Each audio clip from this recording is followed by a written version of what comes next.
The night of November 13th, 2015, a date that will forever be etched in the annals of history. Paris, a beautiful city transformed into a scene of unimaginable horror. The City of Lights, known for its romance and charm, was plunged into darkness and chaos. But imagine this. What if the death toll wasn't 130? What if the scale of the tragedy was even more catastrophic? What if it was 3,000? 3,000 lives, each with their own stories, dreams and loved ones snuffed out in an instant. The Bataclan, the Stade de France, cafes, restaurants, streets flowing with blood. 3,000 souls extinguished. The sheer scale of the carnage would be almost too much to comprehend. A nation in mourning, scarred forever. The grief would be palpable, the sense of loss overwhelming.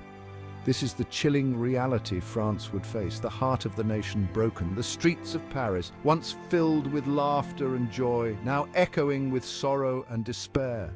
The psychological impact alone would be devastating. Survivors would be haunted by the memories of that night, their lives forever changed. The social fabric torn apart, communities would struggle to come to terms with the horror, the sense of safety and security shattered, the French identity shaken to its core. The values of liberty, equality and fraternity challenged in the most brutal way. This is not just a tragedy, it's a declaration of war. A war on the very essence of what it means to be French, on the ideals that the nation holds dear. The world would stand in solidarity with France, but the scars would remain. The resilience of the French people would be tested like never before. Yet, in the face of such darkness, there would be light. Acts of heroism, kindness and unity would emerge, showing the strength and spirit of the French people. Paris would rebuild and life would go on, but the memory of that night and the lessons learned would never be forgotten. France, a nation known for its diplomacy, would be consumed by rage. The public outcry for justice deafening. The government, under immense pressure, would have no choice but to act swiftly and decisively. This would not be a measured response like before. This would be total war. French forces would be unleashed on a scale unseen since World War II. Their target ISIS, their mission annihilation. No more surgical strikes, no more half measures. France would rain down fire and fury upon their enemy.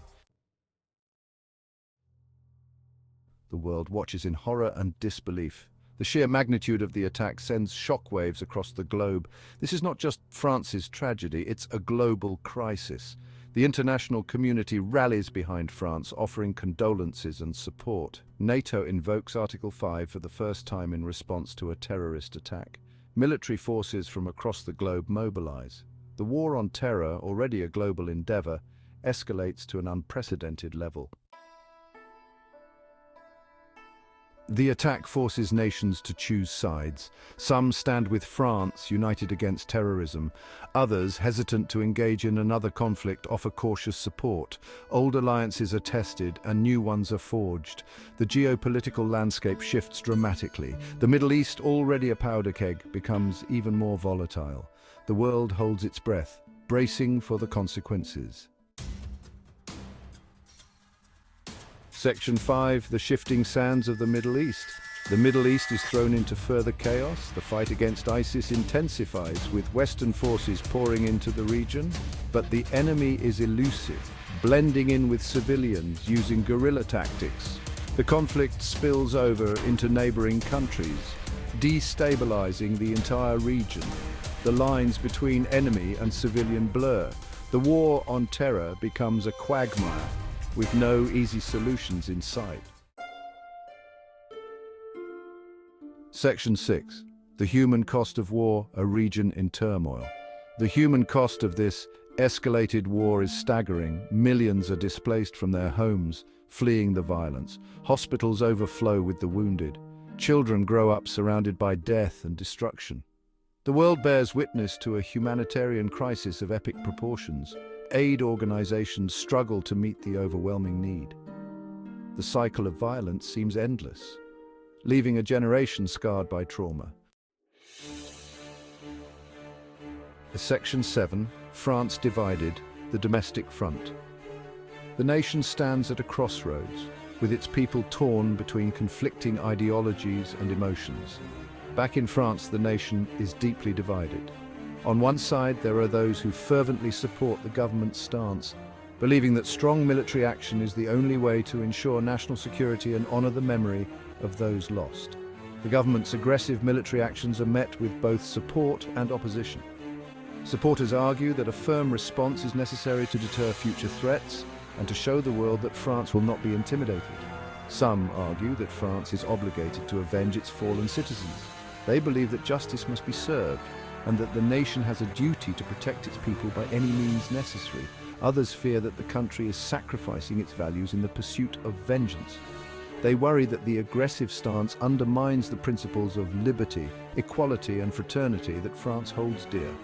The attacks have lasting consequences for French society. The scars left by these events are not just physical but emotional and psychological, affecting the collective consciousness of the nation. Islamophobia is on the rise and the Muslim community faces increased discrimination and suspicion. This has led to a climate of fear and mistrust, further deepening the divisions within society. The very fabric of French society is strained, threatening to unravel. The sense of unity and common purpose that once defined the nation is now overshadowed by discord and uncertainty. The future of France hangs in the balance as it grapples with these profound internal conflicts. Section 8. A world on edge, diplomatic tremors. The fallout from France's actions is felt around the world. Relationships with allies are strained as some question the proportionality of France's response. Tensions with Russia, already high, escalate further as their interests clash in the region. The global balance of power is in flux. The attack on Paris has exposed the fragility of peace and the volatile nature of international relations in the 21st century. Section 9. Fortress France. Security at what cost? France transforms into a fortress. Security measures are heightened everywhere. Armed guards patrol the streets, and checkpoints become commonplace.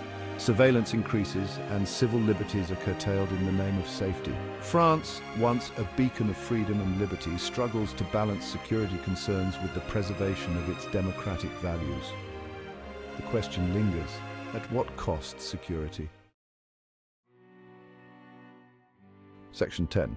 A changed world. The legacy of terror. The events that unfolded on that fateful day would leave an indelible mark on the collective consciousness of humanity. The hypothetical attack on Paris would not just be an isolated incident, but a catalyst for a series of profound changes across the globe. The hypothetical attack on Paris would forever alter the course of history. The City of Lights, known for its romance and culture, would be plunged into chaos and fear. The streets, once bustling with life and joy, would be eerily silent, a stark reminder of the fragility of peace. The world, forever marked by the trauma of that day, would be forced to confront the growing threat of terrorism. The ripple effects of the attack would be felt far and wide, as nations grappled with the reality of a new, pervasive threat. Vigils and memorials would spring up in cities around the world as people came together to mourn and remember the lives lost.